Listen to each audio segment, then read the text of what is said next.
안녕하십니까. 예수의 생애 38번째 말씀입니다. 예수님의 말씀에는 많은 역설이 있습니다. 일상적인 우리의 경험과 상식으로는 모순인데 그 모순처럼 보이는 말이 진리로 드러날 때 그것을 역설이라고 말합니다. 가난한 사람은 복이 있다. 애통하는 사람, 의에 줄이고 목마른 사람이 복이 있다.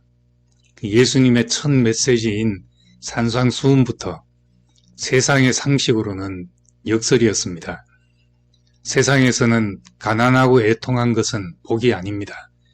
그런데 예수님은 세상의 실패자를 복이 있다고 하시며 바닥에 떨어진 이삭을 줍는 것 같이 말씀을 하십니다. 크고자 하는 자는 섬기는 자가 되어야 하고 으뜸이 되고자 하는 자는 종이 되어야 한다. 나중된 자가 먼저 된다. 이런 말씀도 그 경쟁 속에 사는 세상에서는 큰 역설입니다. 으뜸이 되고 크게 되게 하려고 자녀들을 밤늦게까지 과외시켜야 하는 한국의 현실에서는 받아들이기 힘든 메시지입니다. 나는 그렇게 산다고 해도 우리 자녀가 섬기고 종이 되는 미래를 꿈꾼다면 과연 그것을 축복이라 생각할 수 있겠습니까? 세상은 바보같이 손해보는 인생을 살지 말라고 충고를 합니다. 남들보다 더 높은 위치에 있어야 손해를 입지 않고 그렇게 되려면 무엇이든지 많이 소유해야 한다고 생각을 합니다. 그러나 예수님은 역설적으로 낮아져야 높아지고 잃어야 얻는다고 말씀하십니다. 자기 목숨을 얻는 자는 잃을 것이고 나를 위하여 자기 목숨을 잇는 자는 얻는다. 하나님이 이 땅에 들어져 죽음의 많은 열매를 맺는다는 말씀도 목숨에 매여 사는 사람들에게 역설의 메시지입니다. 사람은 육체를 가지고 살기 때문에 목숨이 1차적으로 가장 중요합니다. 그래서 목구멍이 포도청이란 말처럼 목숨을 연장하는 일에 매여 일생을 살아가고 있습니다. 그런 사람에게 하나님이 이 땅에 들어져 죽어야 열매를 맺고 자기 목숨을 잃어야 산다는 것은 이해하기 어려운 역설입니다. 그뿐이 아닙니다. 돌아온 탕자 이야기 역시 역설이 있습니다.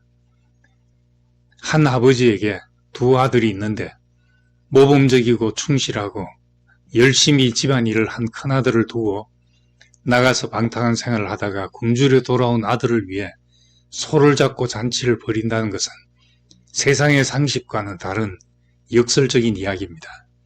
당연히 칭찬받을 일을 한 형에게는 동생을 못마땅한 눈으로 바라보는 자기 의의가 감춰져 있었습니다. 반면 손가락질 받아도 아무 할 말 없는 동생은 자기에게 오는 모든 것이 은혜였습니다. 스스로 어렵다고 여기는 사람의 자랑보다 죄인의 참회의 기도를 들으시는 하나님, 건강한 사람에게는 의사가 쓸데없고 병든 자에게 쓸데있다고 하신 말씀은 너무나 당연한 말씀이지만 우리의 이전 생각을 송두리째 뒤집어지게 했습니다.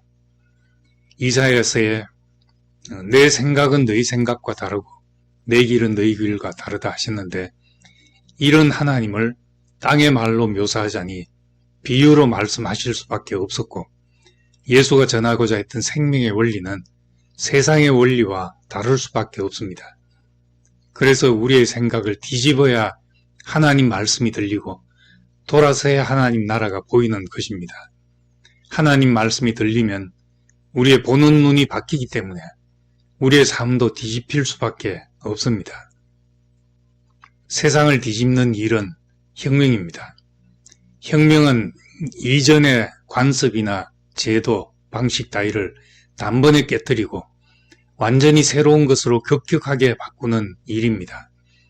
세상의 혁명은 바깥 세상을 바꾸는 것입니다. 그런데 예수님은 역설적인 진리를 통해 우리의 관념을 바꾸셨습니다.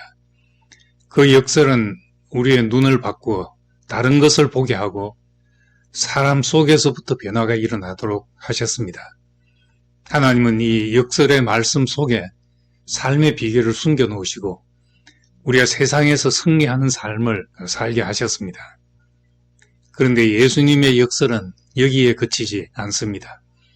예수님의 역설은 그의 출생과 계보에서도 역력히 드러납니다. 아브라함과 다윗의 자손 예수라고 했습니다. 아브라함은 갈 바를 몰랐던 사람이고 다윗은 아버지에게까지 무시당하였던 아들이었습니다. 더욱 예수님의 계보에 나오는 여자들은 선하게 눈으로 보면 한결같이 정죄받을 사람들입니다. 그런데 이 사람들이 예수의 생명이 우리에게 도달하는 길이 되었습니다. 가장 위대한 역설은 예수의 십자가 사건입니다. 죽음 안에 참으로 사는 길이 있었고 가장 무능해 보이고 가장 미련해 보이는 길이 하나님의 지혜이고 능력이었습니다. 오늘날 그리스도인들은 십자가를 친숙하게 생각합니다. 그러나 1세기의 십자가는 가장 끔찍한 사형틀이었습니다. 1세기 초대교회 선도들이 십자가를 상징으로 사용했다는 것은 생각할 수 없었던 역설이었습니다. 십자가는 죽음과 수치의 상징이고 흉악한 죄인들이 형벌받는 사형틀인데 어떻게 하나님의 구원을 나타내는 상징이 되었겠습니까? 역설이라고 밖에는 설명할 수 없는 복음입니다. 이 역설을 바울은 이렇게 표현했습니다. 하나님의 어리석음이 사람보다 더 지혜롭고 하나님의 연약함이 사람보다 더 강하기 때문입니다. 하나님께 어떻게 어리석음이나 약함이란 단어를 붙일 수 있겠습니까?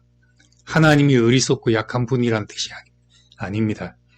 하나님이 십자가를 통해 하신 일은 사람은 결코 선택할 수 없는 어리석어 보이는 일이고 사람의 눈에는 하나님답지 않은 약한 모습입니다. 그런데 지극히 어리석어 보였던 십자가가 결국 인류를 구원할 하나님의 지혜였고 지극히 연약해 보이는 십자가의 말로 하나님의 능력이었음을 알게 되었습니다. 우리가 절망 가운데 있을 때 우리를 살게 하는 것은 이런 역설입니다.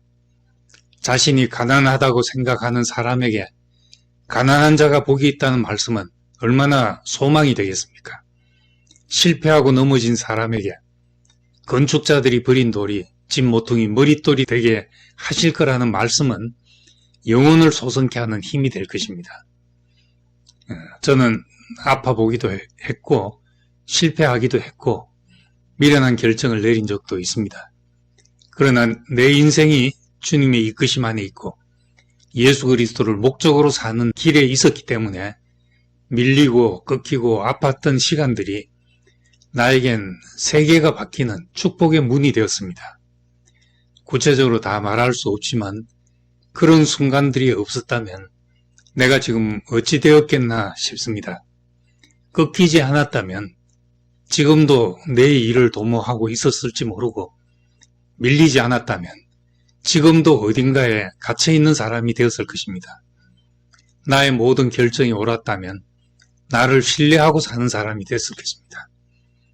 예수님의 역설의 말씀은 제게는 역설적인 축복이 되어서 나의 모든 약함과 아픔과 실패와 부끄러움까지도 소중한 축복으로 바꾸어 놓으셨습니다.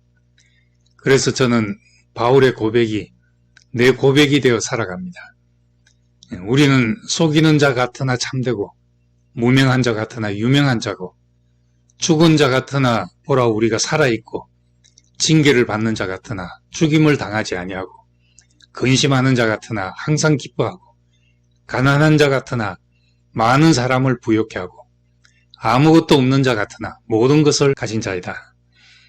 그러므로 우리 삶에 찾아오는 모든 불행을 하나님의 말씀으로 뒤집어 놓고 보면 하나님께 쓰이지 않을 것이 없고 그의 생명이 자라는데 미끄럼이 되지 않을 것이 없다는 것을 알게 됩니다.